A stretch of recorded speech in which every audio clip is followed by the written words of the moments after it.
I have a question. Can a computer write poetry? This is a provocative question. You think about it for a minute, and you suddenly have a bunch of other questions, like, what is a computer? What is poetry?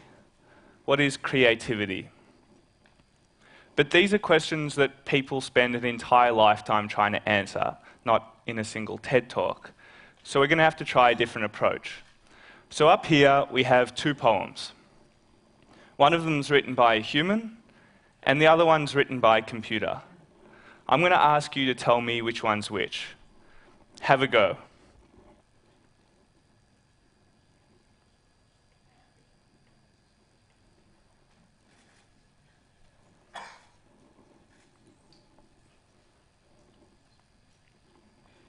All right, time's up.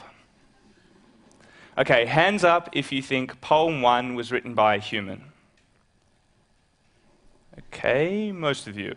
Hands up if you think poem 2 was written by a human. Very brave of you. Because the first one was written by the human poet William Blake. The second one was written by an algorithm that took all the language from my Facebook feed on one day and then regenerated it algorithmically according to methods that I'll describe a little bit later on. So let's try another test. Again, you haven't got ages to read this, so just trust your gut.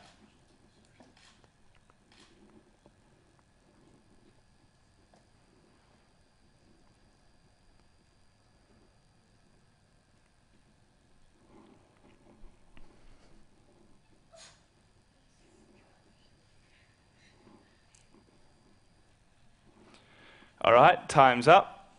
So if you think the first poem was written by a human, put your hand up. Okay. And if you think the second poem was written by a human, put your hand up.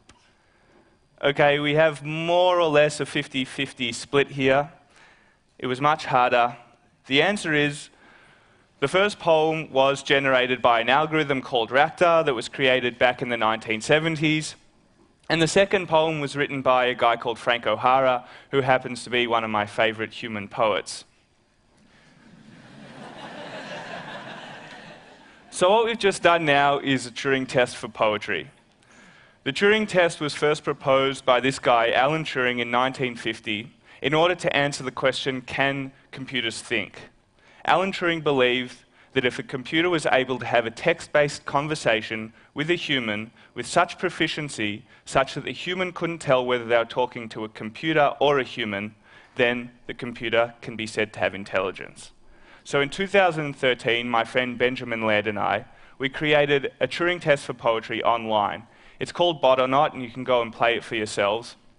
But basically, it's the game we just played.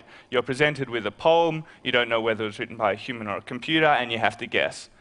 So thousands and thousands of people have taken this test online, so we have results. And what are the results? Well, Turing said that if a computer could fool a human 30% of the time that it was a human, then it passes the Turing test for intelligence. We have poems on the Bot or Not database that have fooled 65% of human readers into thinking it was written by a human. So I think we have an answer to our question. According to the logic of the Turing test, can a computer write poetry? Well, yes, absolutely it can. But if you're feeling a little bit uncomfortable with this answer, that's okay. If you're having a bunch of gut reactions to it, that's also okay, because this isn't the end of the story. Let's play our third and final test. Again, you're going to have to read and tell me which you think is human.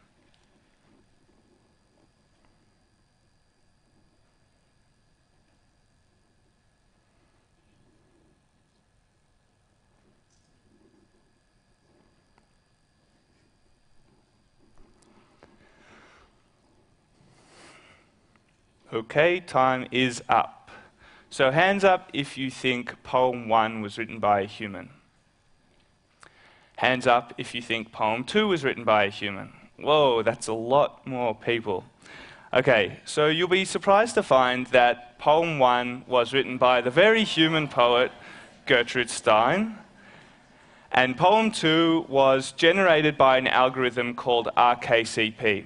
Now, before we go on, let me describe very quickly and simply how RKCP works. So RKCP is an algorithm designed by Ray Kurzweil, who is a director of engineering at Google and a firm believer in artificial intelligence. So you give RKCP a source text.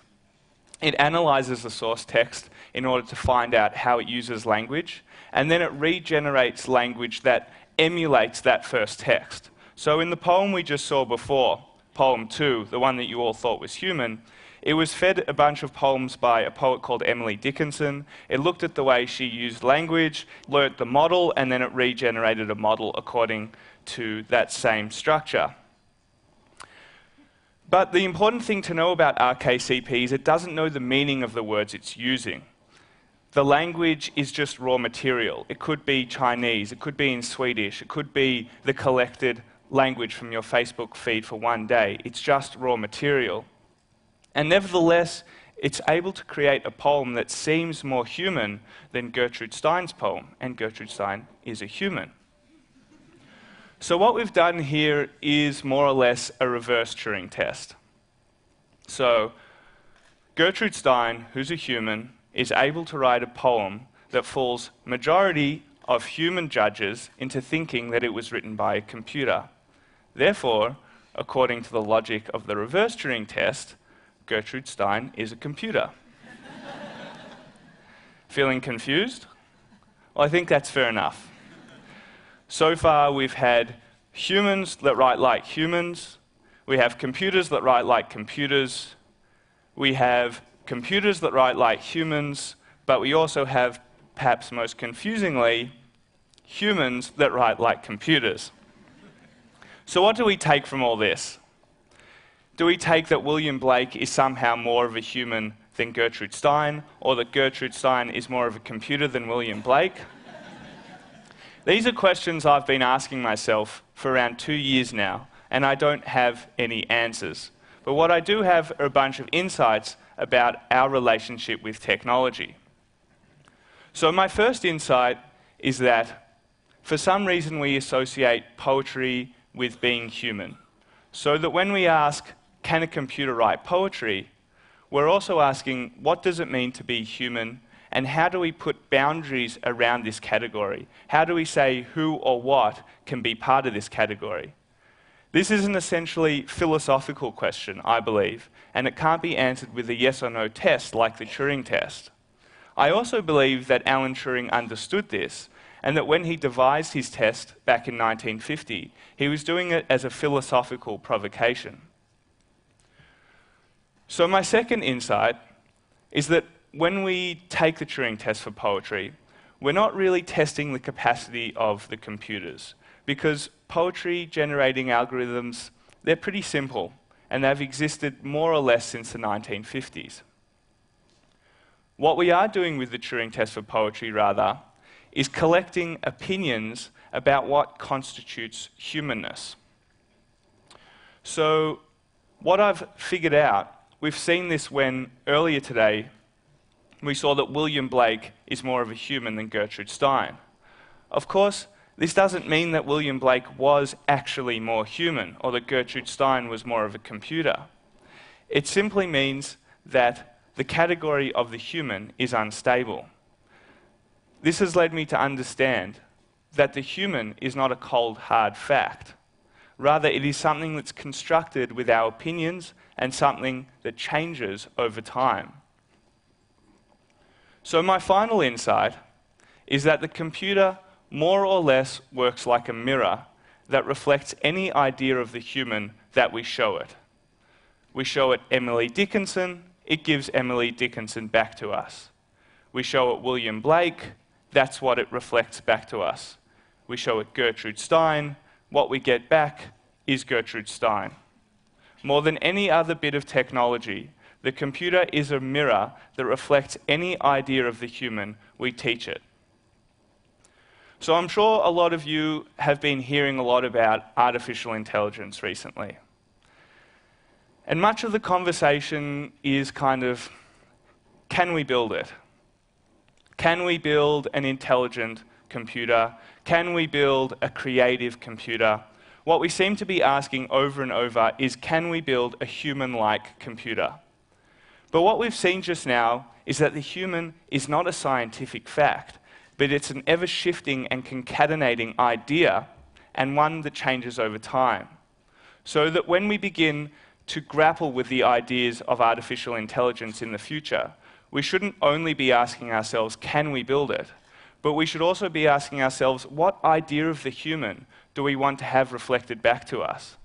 This is an essentially philosophical idea, and it's one that can't be answered with software alone, but I think requires a moment of species-wide existential reflection. Thank you.